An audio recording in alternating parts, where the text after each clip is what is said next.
Ladies and gentlemen, boys and germs, it's the moment you've all been waiting for. It's a brand new episode of the 4th and 1 podcast, live from Lancaster and wherever my guest is from, Anchor.fm/4th and 1, as well as Instagram at 4th and 1 podcast. Quick update for those of you listening and for those of you watching. Micaiah is now the one having technical difficulties. Now, luckily, it will be an easy fix, so he'll be back right in time to preview a little bit week 0. Lovingly filling in for him is Roberto, as we call him. My man Robert, you are very much aware of Robert. He's been on the podcast a few times. He is what we call him, our CFP insider. Robert, how's it going today? It's going pretty good. That's lots of big stuff happening in the world, you know? Especially in the sports world. And with that being said, we're going to go ahead and jump right on into it. A couple big news deals. The first one we're going to talk to here is a $1 billion a year contract. That is the biggest contract. I love this. I'll throw this up on the screen then. $7 billion over the lifetime of the contract. I don't see on this article how long that is. 7 years, I believe. Okay, so it is it's a 7-year contract, $7 billion over the lifetime of the contract. Sorry, that is the television rights. There we go. Of the Big Ten, and I'm assuming that is, we talked about this a little bit, me and Micaiah talked about this a little bit on last podcast. I think you talked about it a little bit with him last. That's between Fox Sports, their main TV partner, NBC, and CBS. Yep, that's between the combination of the three. Okay, with obviously probably, I would assume, Fox getting the major end of the big end of the deal. Yeah, I think they have like 51% of the deal. 50%. They have the majority. Wow. Big Ten, unbothered by the prospect of windfall, inviting new pressure, is barring strategy that of the NFL. This is from the New York Times, sorry. Has relied on becoming North America's wealthiest sports league. Starting 2023, it will split its football games among the three broadcast networks, Fox, CBS, and NBC, each armed with a sought-after time slot. I would assume Fox will be keeping their big noon kickoff, CBS will get the 3 o'clock game, and NBC will get the late game. Yep. Taking over ESPN's spot. Robert, I obviously don't remember the conversation you had with Micaiah, I'm not going to lie. So if you already had this conversation, you're going to be having it again. What does this mean for, let's just say, college football in general? For college football, it makes the Big Ten the place to be. That's where the money's at right now. The SEC went to ESPN, but I don't think their deal is going to be over $1 billion. If anything, it opens the door for Notre Dame to join. It opens whoever wants to join, almost.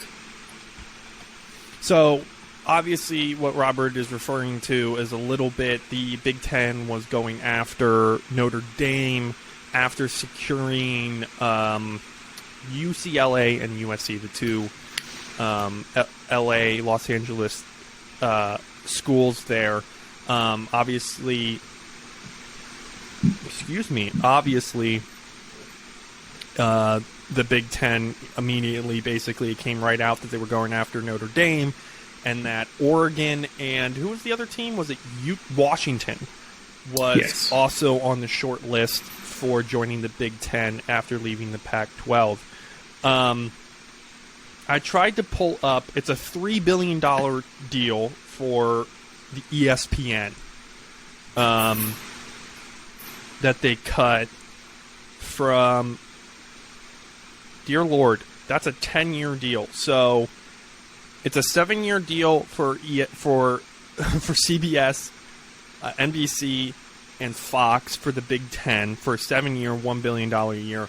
The SEC went from, that's a $5 billion a year, if I'm remembering correctly, the SEC for a 10-year. So all of the sudden, sorry, more to your point, I'm still processing all of this because I didn't know all the details. I got this at work.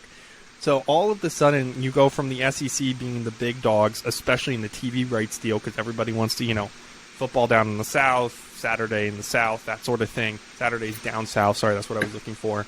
And all of a sudden, like, to your credit, it's the Big Ten with a 7-year deal, which is shorter, more money, so they can be renegotiated.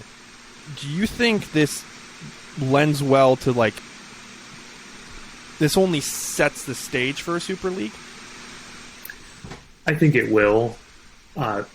There's no way for, like, the ACC, who are they going to try and sign a big mega deal with? And your big games, if it's a 3:30 game, that's going to get overshadowed by any Big Ten game. And at 7 o'clock, they would have to play someone spectacular in order to overshadow any of that.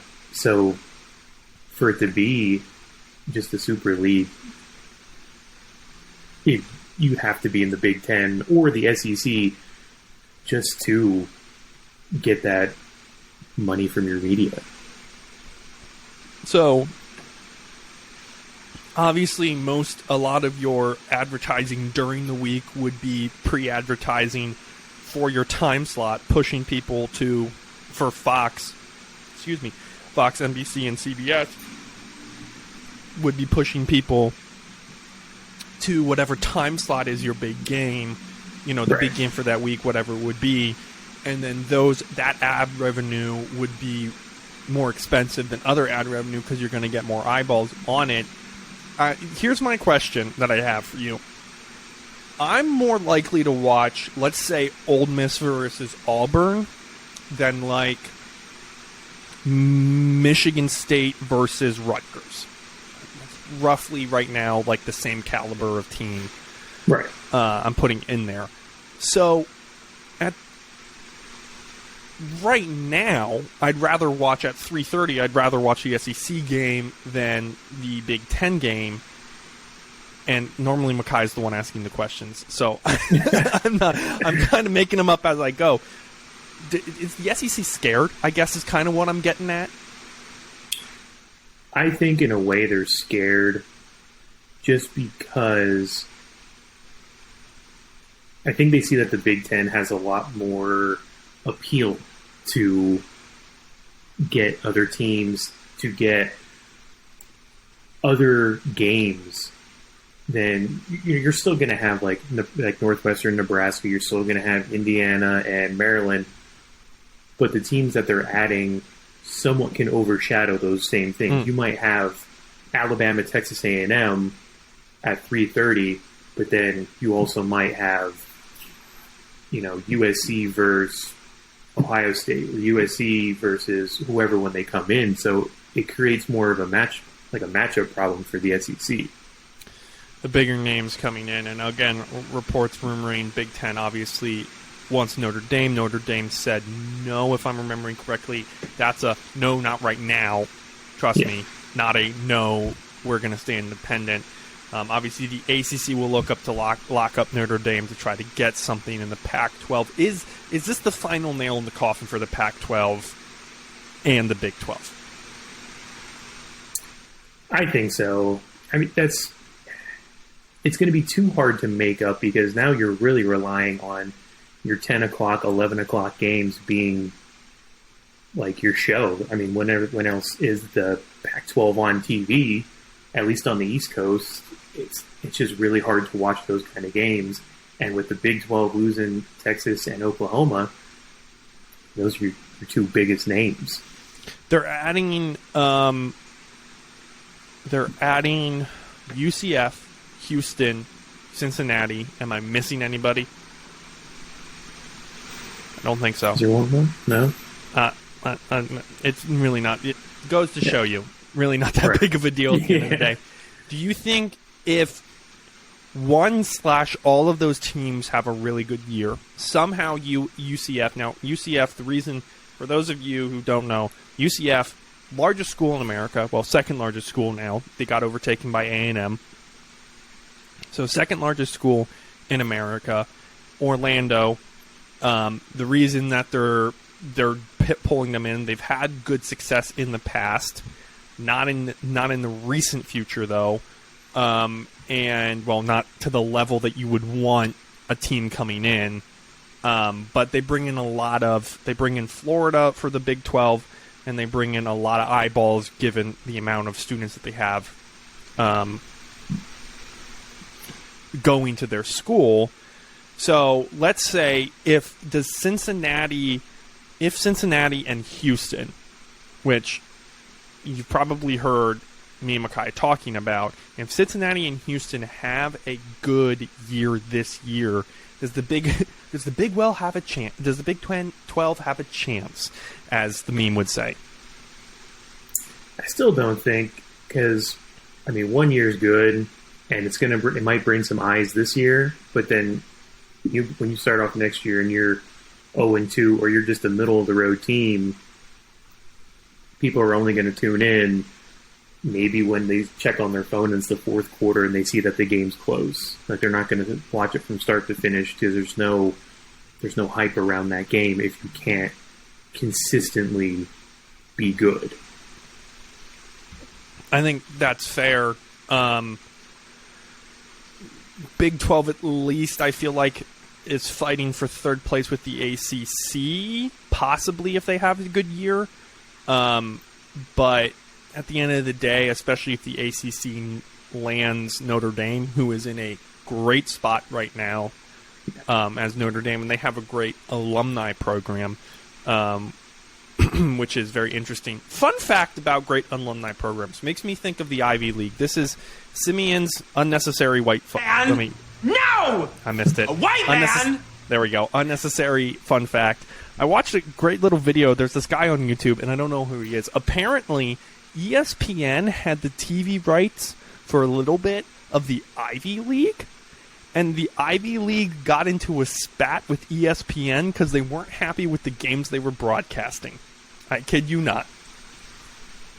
I mean, what games could they possibly... I mean, it's trash games.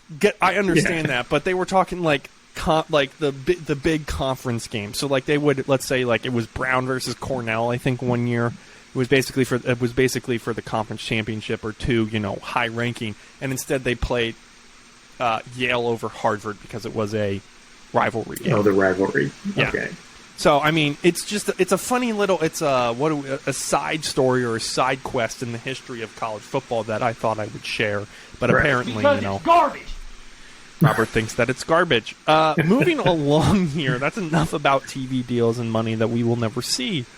AP came out. AP Top 25 came out this week. Did you listen to last week's podcast? I don't know how much you listened to us. Yeah, I tune in every time it's on. Oh, well, thank you, Robert, for listening. Absolutely. Again, we're on with Robert, our CFP, as I call him, insider. Michigan ranked 8, drops 2 spots from the Coaches AP poll. Utah jumps them, which I honestly think is fair. I didn't really like them at 6 necessarily. But the interesting one is Penn State, nowhere to be seen, as Micaiah said last week. And, the more I think about it, the more I look at it, the more I'm with him. Mind you, the top 5 stay the same in both conferences. I really don't understand why Clemson and Notre Dame are there, in both polls, why Clemson and Notre Dame are there. But what does this do and or say about the public opinion, and for that matter, the coach's opinion of Penn State? Because, mind you, they were 1 injury away from competing with Michigan for the Big Ten championship. Maybe they would have done better versus Georgia. Who knows? But, what does this say about the public perception of the Nittany Lions? I think people are just tired of the same Penn State rhetoric, because it's always, this is Penn State, we believe we're the best, and then they play the same games and they lose the big games, but then they'll shock you in one big game. But there's just so much hype and then disappointment, and then at the end of the season they kind of win a couple games. So I think people are just kind of looking at it as it's no one has a reason to be scared of Penn State yet. Excuse me. Long day for me. That's fair. The interesting one about this is for the number of points that were given out in the poll. 25th place, which was BYU. I don't even know where they came from. Was 234. Tennessee had 180. Texas had 164. Iowa had 163, and then Penn State had 160. Compared to they were second last out of which was only a 5-point difference of the coaches poll. Under Houston at 25 in the coaches poll. Yeah, this is weird to me because Penn State did look like a complete team, and everybody said last year, and everybody said, if it wasn't for the Illinois game, especially where they got the ball run down their throats, that was just an offensive line game. If it wasn't for that game, they'd be having a totally different story. Same thing with the Iowa game, and they beat Michigan, which was annoying as F. Here's what's something that's surprising me that I'm seeing that I kind of want to talk about, the coaches poll. We're going to stick on this for a hot second. Oklahoma State 12, Baylor 10, Oklahoma 9. Robert, maybe you can explain it to me. Brand new coach, lost their offense completely. All basically transferred out, had a whole new offense transfer in. Now, not whole, but you get what I'm saying. Can someone explain to me why everybody is so hot on Oklahoma and Oklahoma is not 20th, ranked 20th or something like that right now? I think it's just one of those things where it's still the recruiting class, or it's still the same team essentially of last year, just with one extra recruiting class. So the team, minus Caleb Williams, but the team is still somewhat the same, and they kind of are just going to ride with them and say, it's still Oklahoma. It's still the Big 12. They're probably going to not have a loss until they go and play Texas, and I would say that game is going to determine where Oklahoma goes in the future. Because if they lose that game to Texas, that's going to, I think, be like the big backbreaker for them. The Triple R, the Red River rivalry. See, I can never say that straight. It doesn't matter. Texas lacking in the coaches poll. However, in the AP poll. However, 18th with a single first place vote in the coaches poll. What's that? Is the media seeing something that the coaches aren't? I think they're just looking at their future recruiting classes. And with them getting Arch Manning, I think they're saying there's something going on in Texas that they think is going to be great. They have Bijan, who he's going to be a good Heisman finalist this year, I believe, but I don't know if I would give them like a first place vote just with everybody else out there. But I guarantee you that was like Steve Sarkisian or something like yeah. that, who was voting for his own team. They can put a couple extra bucks in there. Yeah. So maybe you can explain this one to me, because you explained Oklahoma pretty well. What is going on with Cincinnati? I get it. Ton of people transferred out. But is there not like a respect that you give a top 4 finalist? Both coaches poll has them at 22nd. AP poll has them at 23rd. Mind you, 24th is Houston, who was a 2-loss team, poised to be pretty good this year. But like Pittsburgh, Wisconsin are ranked over them. NC State is ranked over them. Is this just, again, like you said, them looking at recruiting classes going, yeah, we don't think you can do it a second year? Or is this something totally different? I think this one relies more on consistency. Can Cincinnati consistently be that top 4 team? Can they consistently win their conference, win out, and hang with the big dogs? I don't think a lot of people think they can. I think they're like, okay, there's that 1 or 2 good years that Boise State had. Now they're back to where they need to be, kind of thing. One one totally funny note here. UConn Huskies still can't win anything. Their defensive coordinator had to take a leave of absence for personal reasons. This was Thursday. So they're about to start the season without a defensive coordinator with the first-year head coach. What is that? September 17th, I think Michigan plays UConn. I think it's their third non-conference game that they have. Just a few another little headlines here that I think is interesting, and I want to get your take on because, again, I don't think we've gotten it yet. The NCAA asks member schools to help with NIL violations. Is that like screaming into the wind? Because I feel like it's screaming into the wind. I think so. And part of me believes the NCAA is reaching out so that the colleges step in, so that the colleges look like the bad guys and not the NCAA. That's where I think that's kind of going. And I mean, there is an issue kind of going on. I sent an article to Micaiah. Their quarterback from LSU, he didn't get the starting job this year, so he decided to retire from football. Now, he got to keep all of his NIL money, even though he never actually played. So to me, that's kind of an issue because you're essentially paying like a kid to not do anything in like a contract situation. Well, I mean, these contracts, granted, I only know, what is the guy's name? Like DJ Freeze or something like that. The guy, I forget where he's at. He's in, his NIL deal was with an AC commercial of or something like that, Cold. He has a last name that is perfect for air conditioning. Yeah. And so a lot of these guys, I feel like, are under some sort of promotional contract, probably with a booster, but a promotional contract. So obviously, if whoever LSU's quarterback is that we're talking about here, and apologies for me not knowing, if he breaks his contract, he's not going to get paid.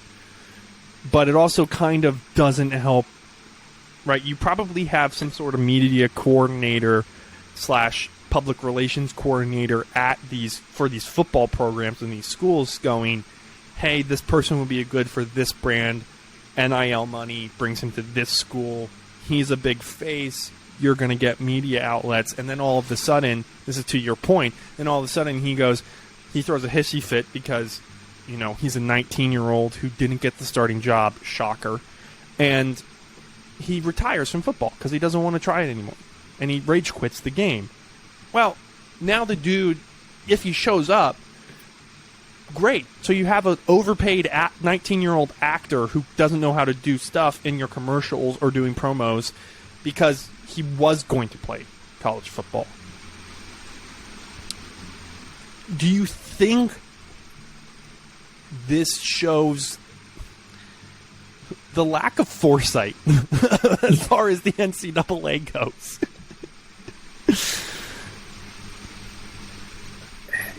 I just think they tried to do something that they thought was right, and they were just like, let's go ahead and do it, and we'll figure it out, and we'll cross the bridges when things arise. And I don't think they understood the number of colleges that they're supposed to be overseeing, and the number of student athletes that they were supposed to oversee, and the fact that every state is different, every college is different, every student is different.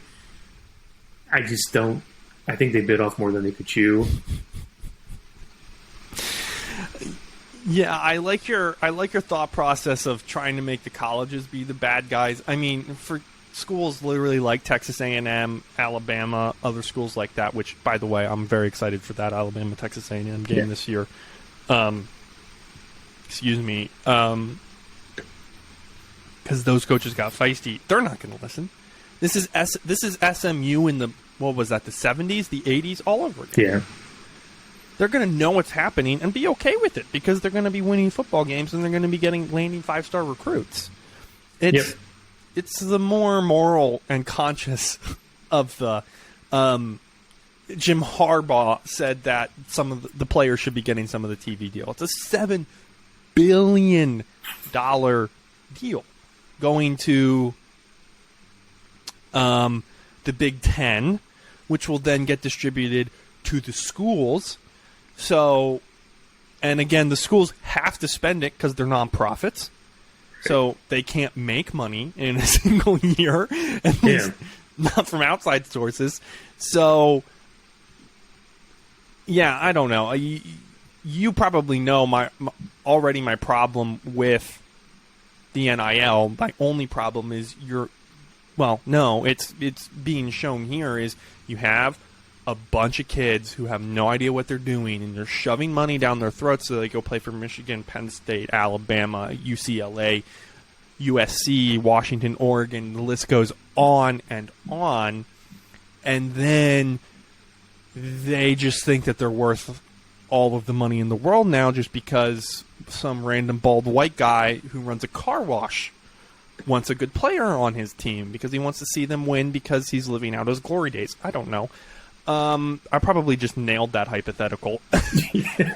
But, yeah, dude, it's so weird. It seems it seems dystopian to me, almost. Like, it was like, oh, yeah, finally, student athletes are going to get the thing. And then it's like, no, college football players are going to get money.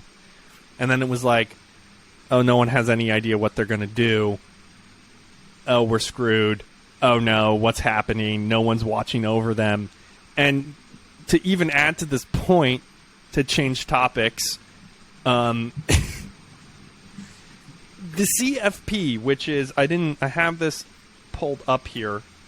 It is, they met Monday via Zoom, and I'm trying to figure out how many people are on it. I think it's 15. Consists of presidents from all 10 major conferences and Reverend John Jenkins of Notre Dame. I guess he wanted to be special. Includes significant figures like Mississippi State president, Clemson president, Ohio State. They're thinking that they're going to want to split off football. Now, nothing was decided. No further action was decided during this meeting. But the fact that these school presidents had the thought, for lack of a better term, is this just going to turn into... Is college football in America just going to turn into the Premier League of soccer? Like, that's what it looks like it's going.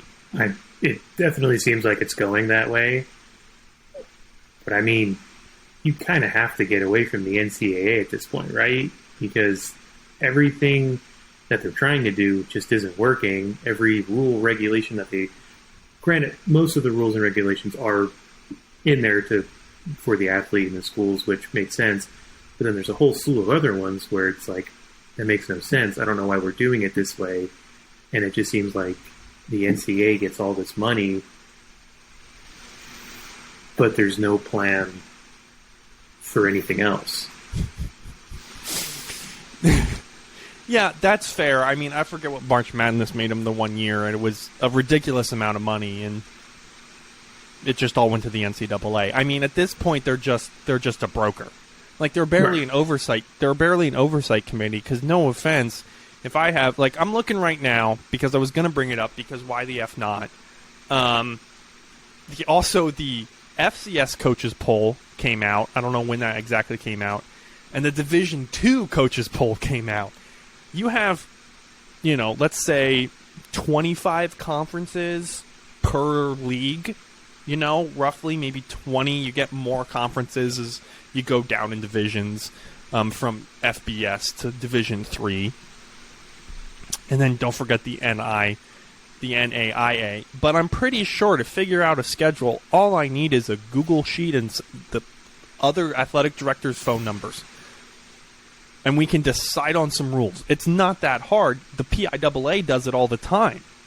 Right. The districts and the leagues do it all the time. So, kind of what you're saying, and I want to kind of pull it out of you here, are you basically saying that the NCAA might die in, I don't know, let's say 10 years? Oh, I I can definitely see that happening. Just they've essentially lost control of their moneymaker. Because I mean, football brings in their just outrageous amounts of money. If CFP pulls out, takes football out, they're going to struggle, and then it's not going to be far behind where you're going to have other sports starting to pull away from the NCAA, and then it's just going to be a bunch of individual bodies looking over the respective sport. Bodies. Oh, I thought you meant like zombie, basically empty suits, and then I'm like, oh wait, no, you mean governing bodies. I was very confused there for a hot second. By the way, for anybody who doesn't care, which is for anybody who cares, which is like 3 of you, top 5 of the FCS: North Dakota State, Montana, South Dakota State, Montana State, Villanova, which is interesting to say the least of the FCS, because 4 of those schools are in the same exact division. So yeah, that's saying something. Kutztown is ranked 13th in Division II, the Division II Coaches Poll. California, PA is ranked 21. I didn't even know they were big enough. Slippery Rock is 23rd. And the reason I'm bringing these up for anybody who doesn't live in the States, these are all Pennsylvania state schools. So public institutions of higher learning. Ferris State was number 1, in case anybody cared, which nobody did. Also, rate this school name, the Colorado School of Mines. I mean, I got to know if there's actually any mines in Colorado, because if it's one of those things where there's no mines and it's a school for mines, then it's like a 0. But if there's a bunch of mines, I'll give it a 10. Well, yeah, okay, here's the thing. Let's say it definitely once was a school for, like, miners, for sure. Or, like, was a mineral and mining, like, tech school. It was a public research founded in 1874. But does it lose ranking if they don't, like, focus on that anymore? Yeah, I would say it's just because it's like being a culinary school but not focusing on cooking.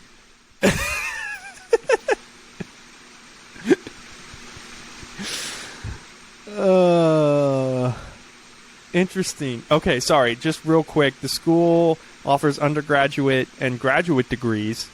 It only offers major degrees in STEM fields with the exception of economics. So it was definitely it's definitely like a tech school, but like a modern version of tech school. That's totally random, but that's what we do here at the 4th and 1 podcast.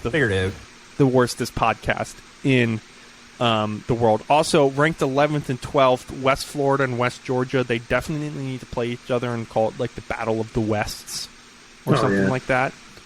Naming rights. The other school has to change their name. Do you think I'm too hot on UTSA? I don't think so. I mean, can you expound upon that?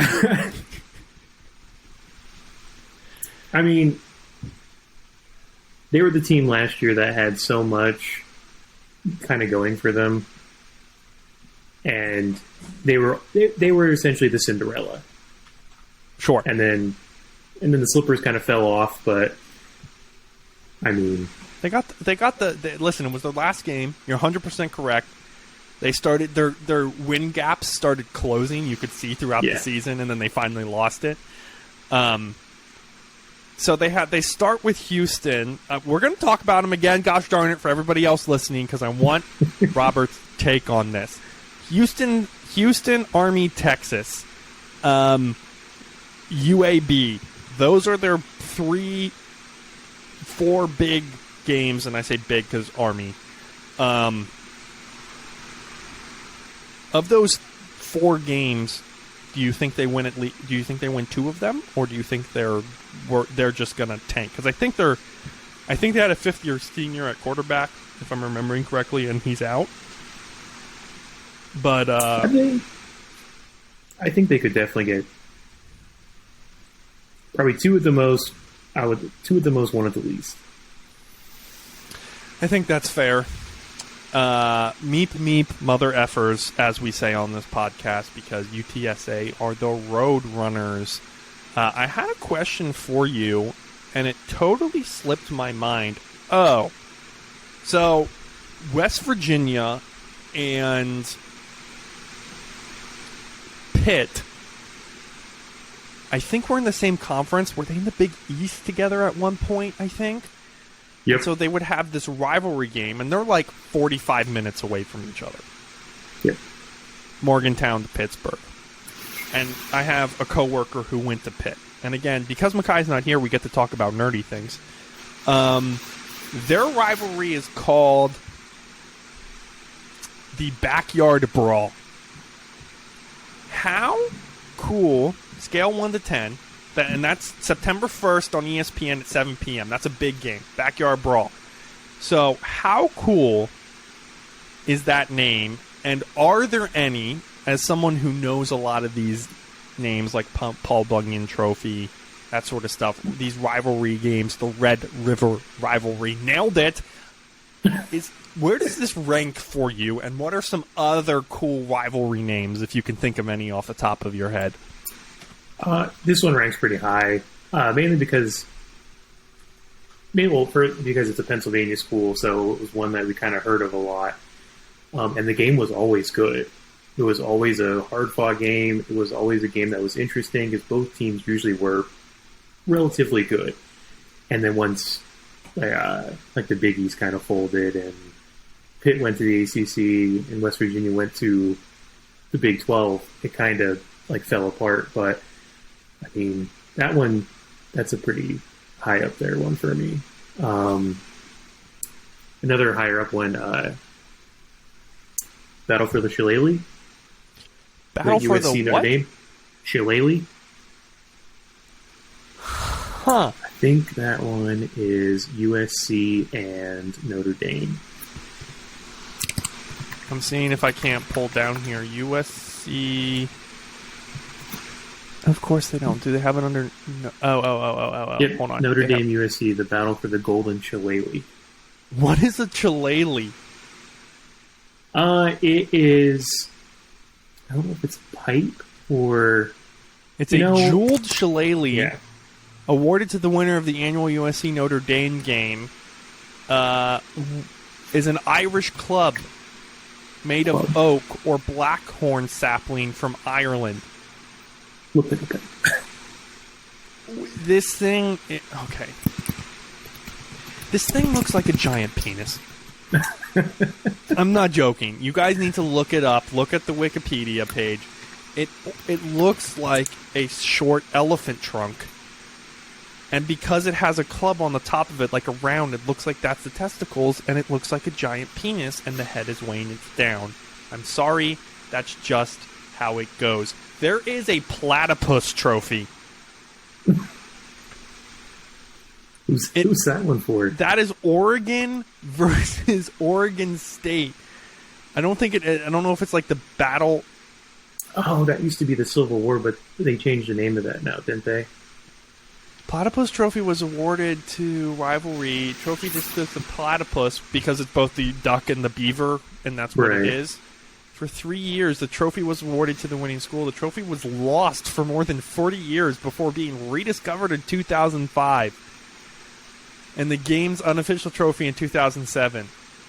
It is currently awarded to the winning school's alumni. Interesting. So it even has a past: theft and disappearance. I will bet definitely be Oh, why? Okay, hold up.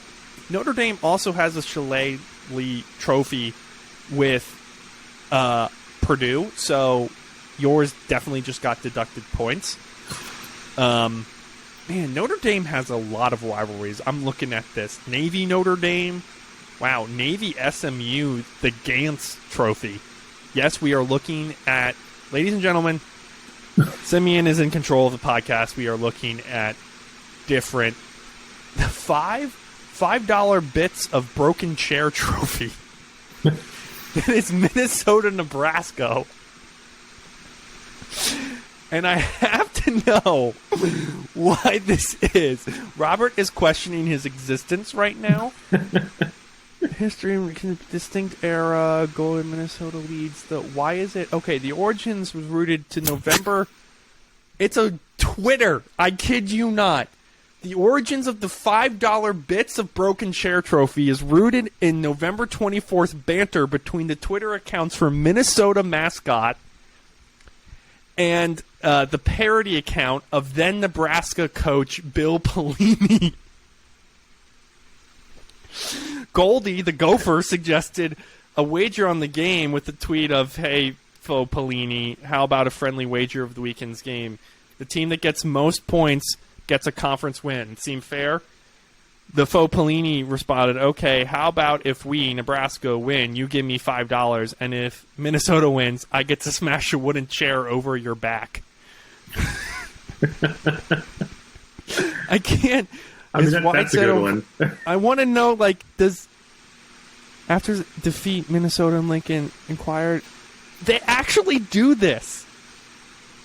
I kid you not, they get bits of broken chairs. That's hilarious. Oh, it looks like it's a $5 bill now. That's awesome. Okay, that one now is at the top. You have, like, the little brown jug. I get it. And the Paul Bunyan trophy. Yeah, blah, blah, blah. The Magnolia Bowl is LSU Ole Miss. That has a cool name to it. At least that one has a name. There's the Keystone Classic as well. I'm just going to go over a few here. Of course, the Iron Bowl, right. Alabama-Auburn is a big one. Illinois Northwestern, this is so lame, that's why I'm bringing this up, is the Land of Lincoln Trophy. So, yeah, that's lame. Try again, Northwestern and Illinois. The Bayou Bucket. Houston versus Rice. Hawaii and Wyoming have a rivalry and a trophy. Look at that. Dude, some of these are really cool. The Florida Cup. Okay, that sounds like it should be a race. Florida and Georgia, the Okie thing. Okie ore. I guess it's probably a native ore, and I just absolutely destroyed that. The Duel in the Desert. Deep South's oldest rivalry. Man, the SEC goes in on their names. They do not care. Okay, we'll wrap this up here and move on. Who has better rivalries? The Big Ten or the SEC? I would probably...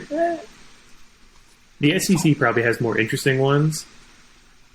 I think the Big Tens might be a little older. Well, they definitely are older because they have the oldest teams, right? I mean, the oldest rivalry is Ohio State-Michigan, which I don't even know what that... I think it's called the rivalry, if I'm not mistaken. It's just called the game. The game? Is that what it is? I think so. Michigan, Ohio State. Is this really under Ohio State? Where the F is this? So you're picking the SEC? I think theirs are more interesting. I mean, the Big Ten's the only ones that really I remember half the time are the old brass spittoon, the little brown jug, and Paul Bunyan sacks, and the trophy. And the game is Michigan, Ohio State. Third Sunday in October is Alabama, Tennessee. I'm not going to lie, guys, that is up there.